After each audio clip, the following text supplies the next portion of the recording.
Morning guys, so yesterday's planning paid off.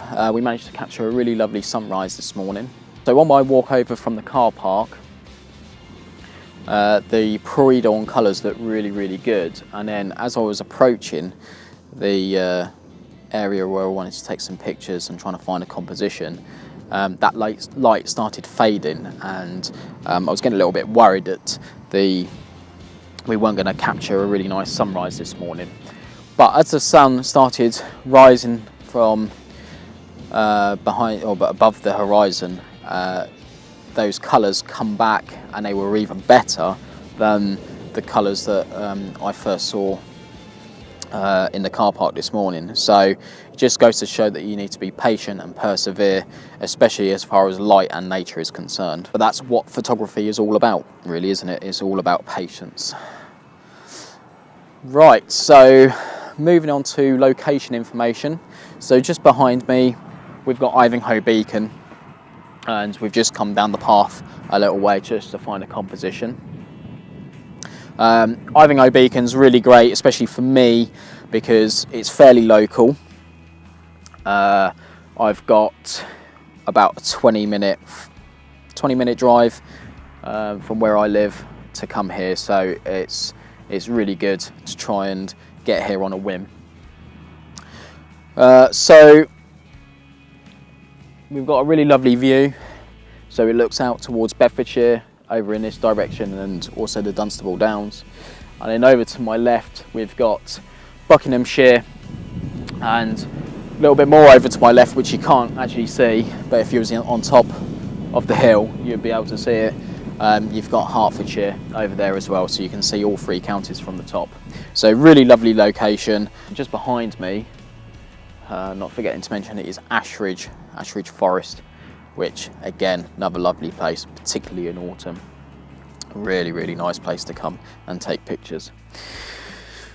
Okay, so regards to composition on my photos this morning, the best place I found was just a little bit further back up the pathway, where there's a really nice gate, a little bit of foreground interest, and then this worn footpath as a nice leading line. Now, I did that in my last video where I had a gate as a bit of foreground interest and the path was the leading line, so I thought I need to do something a little bit different.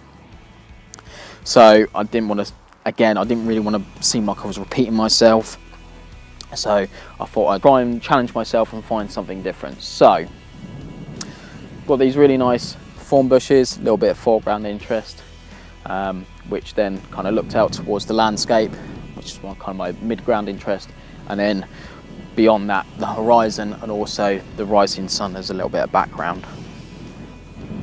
And then over here, as the sun started rising, the light started catching on some of these trees just below me here, and the way they're shaped, like the pattern of them, just gave a really nice kind of composition, really. So I thought it was something that was definitely worth capturing. And then just over here, we've got a nice solitary bush, which kind of giving us a little bit of a focal point, and then the pattern in the field from those lines that left by the tractor, that also really appealed to me. And then the light was also catching again on those trees just beyond that, so it made a really nice picture. And also there was some really lovely clouds, and also they were catching a bit of light too.